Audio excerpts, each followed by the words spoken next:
There cannot be a greater legacy from fast bowling than there is in the Caribbean.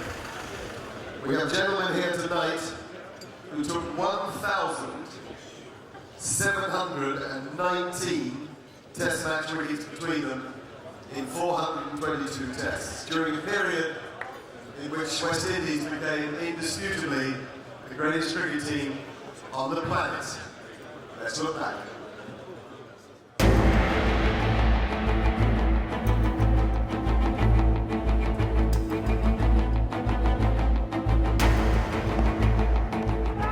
Oh, well taken.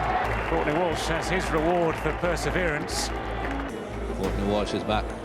Oh, what a delivery that is. Unbelievable. Got him. It's a super bowling performance from Ambrose here. And Curtly Ambrose. What a bowler this man is.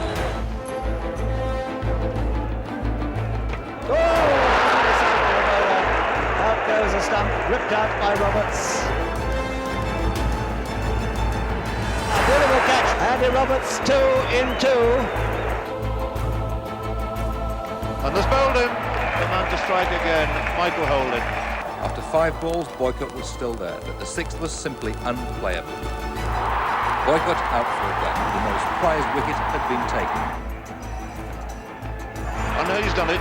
Holding's got 8 wickets, and Michael Holding, in this dramatic piece of bowling, is now on the hat-trick. Chris Hole now to face Garner. And he's bowled him too. Garner's having a ball out there. He's taken 4 wickets in the space of only 10 balls. Garner now to Taylor. And it's caught and Taylor's gone, and this is a fantastic feat. It's the second time he's going to be on the hat-trick, and remarkable performances by big Joel Garner. He's now taken 5 wickets at a cost of 37. Hold. Little bit of room for the shot there. That's out. Caught at second skip off the bowling of Colin Croft.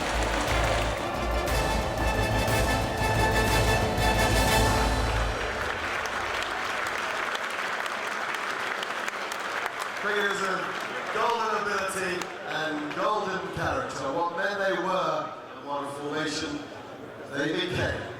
In no particular order, first up, Courtney Walsh, Curtly Ambrose, Andy Roberts, Mikey Holding, Garner, and Colin Croft. And gents, we're doing on size. The smaller you are, the higher you can sit. Courtney, Mikey. Where's the bird? Oh. Where's the bird? You're sitting down. Staying down. See what you want, fellas. Joel Garner, ladies and gentlemen.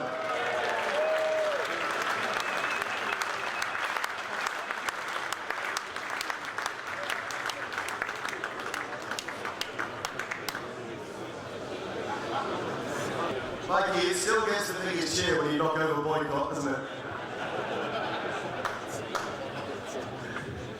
Well, I think I'm the smallest of the lot, so they give me the highest cheer. And he's the shortest, but he makes up for it with me. Well, I've got some updates for you, ladies and gentlemen. Today is Curtly Ambrose's birthday.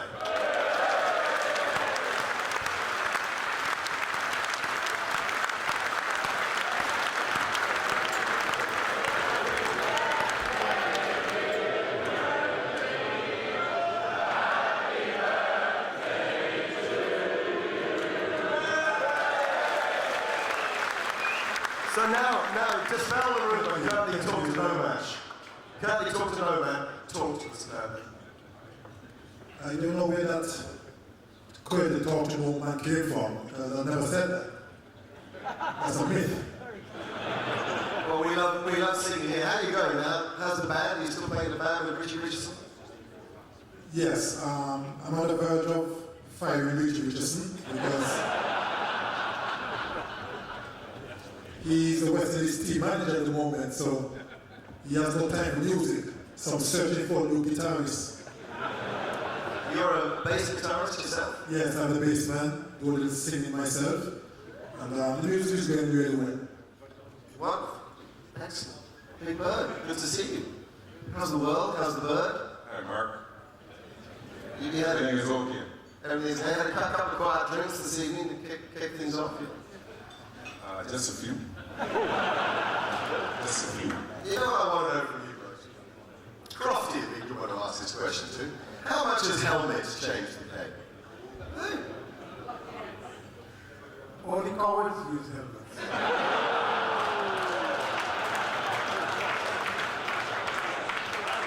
Look, I think helmets come in and the batting has gone, the legs have gone. Nobody uses the legs anymore, and the Roberts would concur. You don't see anybody hooking, you don't see anybody cutting. They come forward because they know the umpires are going to be on their side.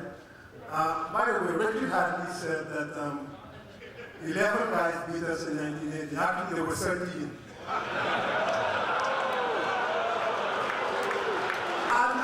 So I'm just making sure that you know that Mikey Holding was right. But no, seriously, helmets, they've saved a few lives. But I think it also stopped batsmen from being adventurous. I mean, you look at a guy like Ian Chappell. He played the helmet lower in his career, but he would hook and cut.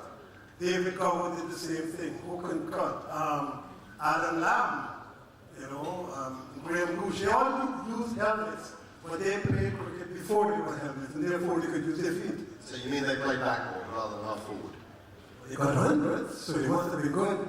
Yeah, no, I'd say they were good. What are your thoughts on that, Andy? I think helmet allows the batsman not to have proper techniques. And there's a guy in here faced all the fastest bowlers at their prime and never used a helmet. He was committed to his front foot and he hooked all of us on his front foot. David Steele. Here you go.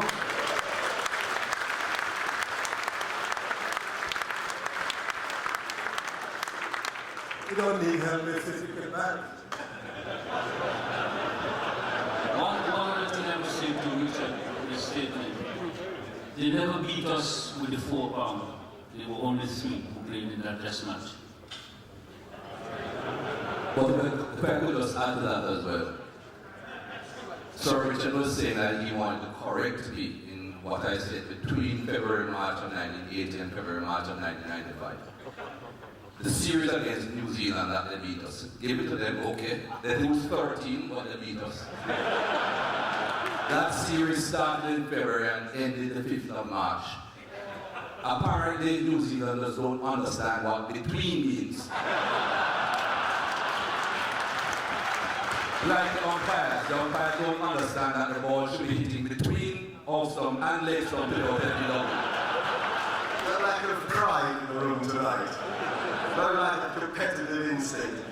Let's go back to a great friend of all of us, and one who can't be here this evening for obvious reasons, but a great partner in crime with you. We're sad not to have Malcolm Marshall here. My partner in crime or your partner in crime? Yours, no, just a mere acquaintance of mine. I think not, and I would not let the secret so Mark, don't worry. It's safe with you. Spectacular bowling talent, Bird. Stick to the subject, Bird. Your secrets are safe with me, Mark. Don't worry. Don't worry, Mark. You're safe.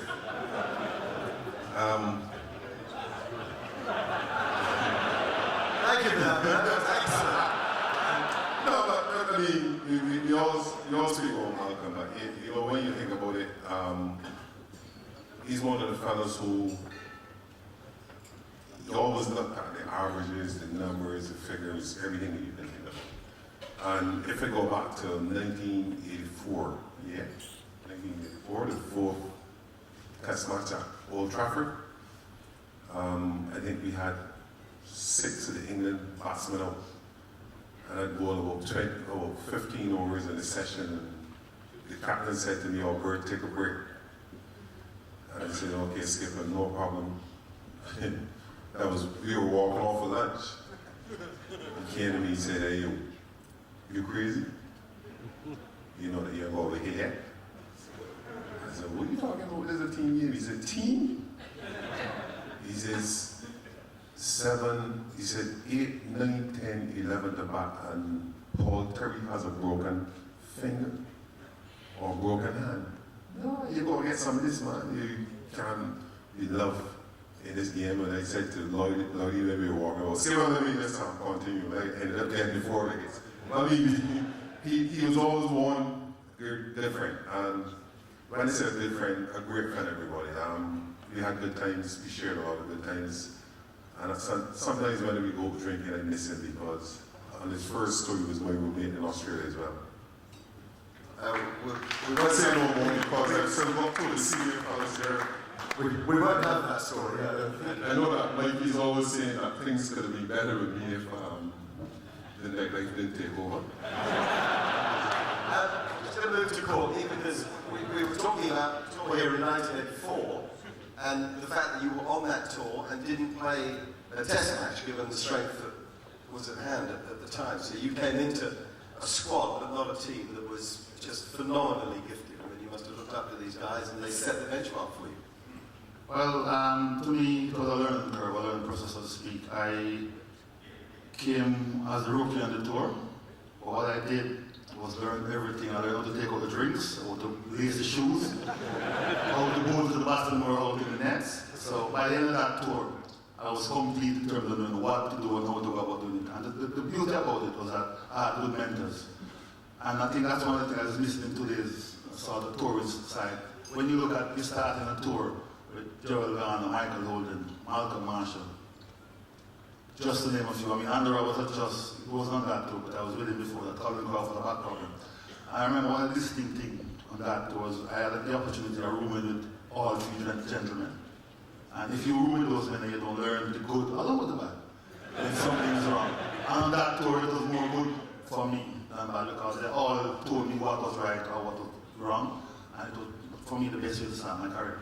Andy, we've talked a little bit about fast bowlers and brains, and we heard Ian both and talking about your 2 bouncers, the slower bouncer that trapped him and the quicker bouncer that nailed him. How true is that double bouncer theory, and is it something you developed on purpose or something that happened one day by chance?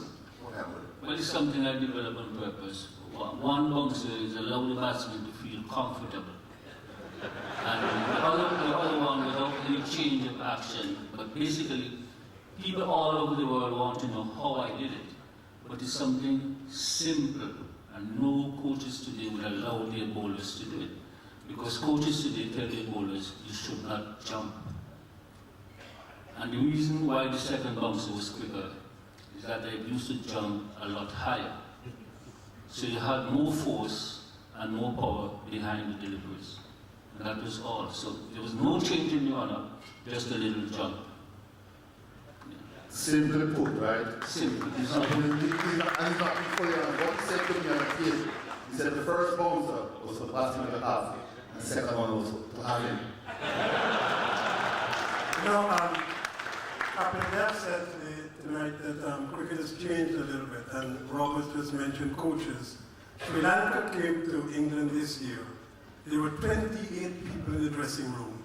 So that means that there were 17 people looking after 11. Of the 17 people, 10 of them were coaches. Impossible.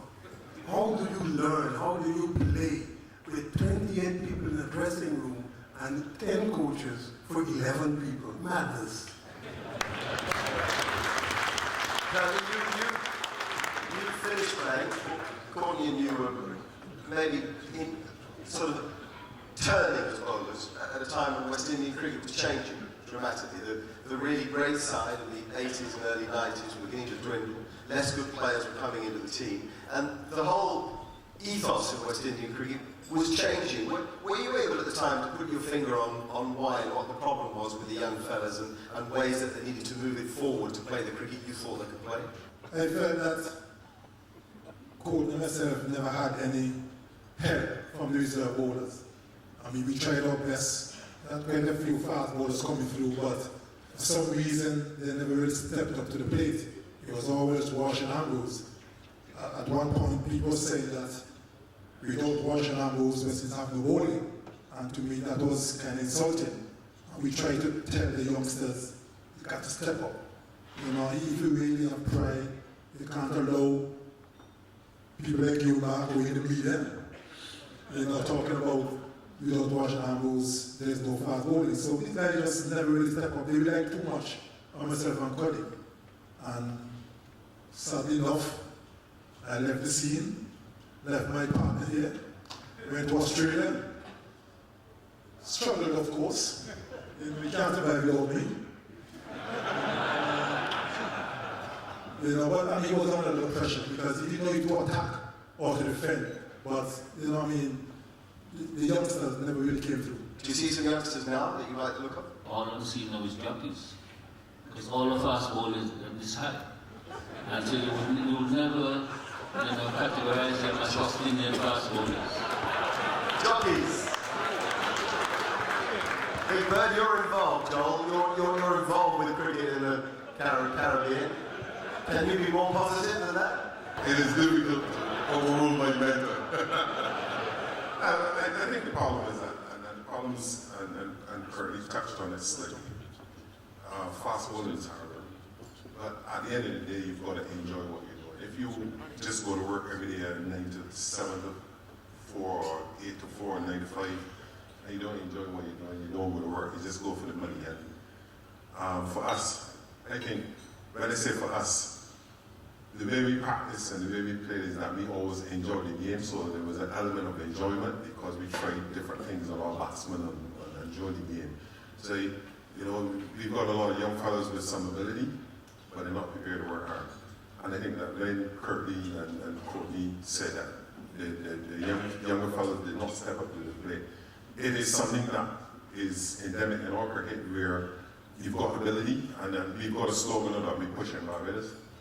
Hard work beats talent if talent doesn't work hard. And I think that is really the problem, is because they expected to just have it on a platter and it would fall into place. But you still got to work hard. Don't care how much ability you've got.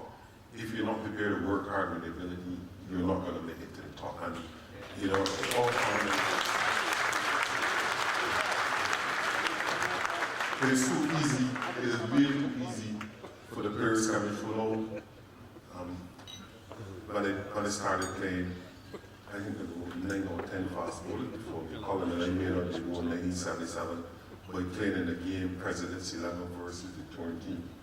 At that time, when he was injured and he was fit, Garner was fit, Liam was injured, then you had a lot of people before, so it was like competition for places, and that is another thing that we look at.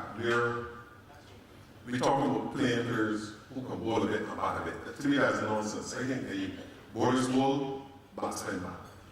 If you don't perform as a bowler, go through the door. If you don't perform as a batsman, go through the door. And I think that if you have people competing for places, then your cricket will improve. But if you want to play bits and pieces where the fellow can score 40 or 30 and feel he's in it, if he's still a bowler and don't get the hits, or he get 2 or 3 hits and no score runs. And I think that is part of the problem. We have to go back to where we were, where you had 9 or 10 fast bowlers competing for 4 places. You have to have opening batsmen competing, middle order batsmen competing. Well, can't say spinners, slow bowlers, because the quality is not the same. And that is part of the problem. So we have to go back to competition for places. If we get back to that state, that is where our cricket. Quick aside here. Tonight, a man named Tony Murphy came up to me to ask me for an autograph. Now, if you don't know who Tony Murphy was, he used to be a fast bowler for Lancashire. And so I'd like to say quickly, congratulations to the people on table number 63, the Lancashire contingent, for the 77 years. They've just won the county championship. Most particularly, they were led by a fast bowler. And I know it's not to do with our fast bowlers dinner here, but just to say, fast bowlers do have brains. On that